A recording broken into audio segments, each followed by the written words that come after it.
Qualche giorno fa mi è capitato sotto mano questo libro che avevo letto una ventina di anni fa di Anthony De Mello, che in pratica parla del messaggio per un'aquila che si crede un pollo, parla della storia di un piccolo di aquila che è nato per disavventura sua ed è stato allevato da una gallina e per cui credeva di essere un pollo e non pensava di saper volare.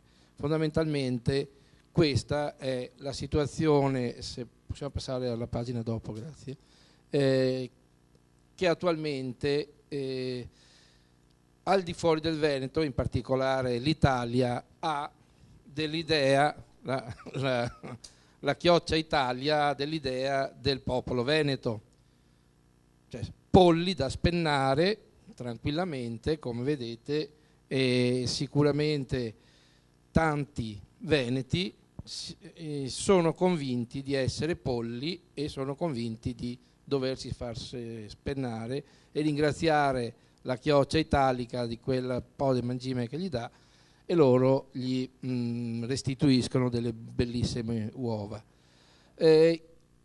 Però capita che all'interno di questa popolazione ci sia qualcuno che invece un po' alla volta, prendendo conoscenza e poi prendendo coscienza, come abbiamo sentito prima, comincia a capire di essere non un pollo ma qualcosa di diverso, con caratteristiche diverse. Vedete la faccia furba dell'imprenditore veneto che sa che alla fin fine lui ce la può fare. Soltanto che il problema è spesso non riesce a farcela da solo, ha bisogno di essere all'inizio accudito, poi supportato e possibilmente supportato anche dal punto di vista economico. Questo è in pratica il senso, il significato, la logica che ha fatto nascere il club. Il club è plebiscito.eu, che oramai è nato, strutturato e, come avete sentito anche prima, organizzato in una serie di articolazioni che si rivolgono anche non solo quindi ai veneti del Veneto ma anche ai veneti in giro per il mondo, e con un'articolazione che ormai è stata strutturata proprio di struttura che permette anche operativamente di agire e di andare a fare quello che vogliamo fare, cioè aiutare l'imprenditoria in particolare veneta, ha lo scopo e soprattutto l'organizzazione che stiamo strutturando necessaria per recuperare e far circolare i capitali. Quindi era parlato di venture capital.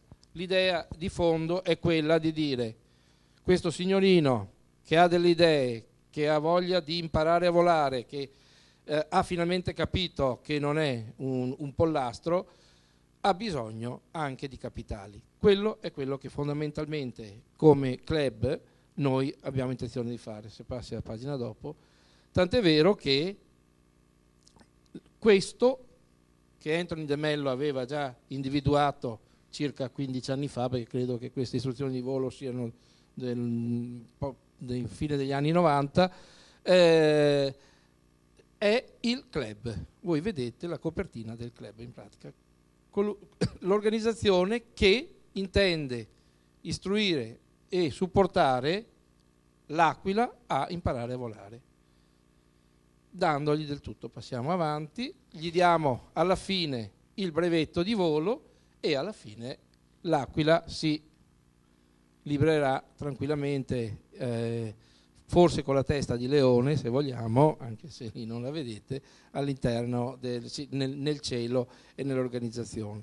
Questo quindi è l'idea base del club. Quello che è importante per arrivare a questo risultato è la partecipazione.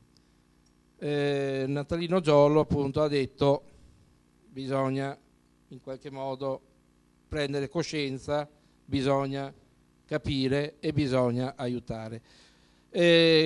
l'organizzazione del club ha bisogno, se vogliamo, di avere un numero critico che permette il funzionamento ottimale della rotazione proprio di capitali e di sviluppo dei rapporti imprenditoriali e i collegamenti imprenditoriali. E quindi, oltre alla funzione base, vi raccomando sempre la partecipazione e la diffusione di questa idea a tutti quelli che voi conoscete e anche a chi potrete conoscere in un futuro. Vi ringrazio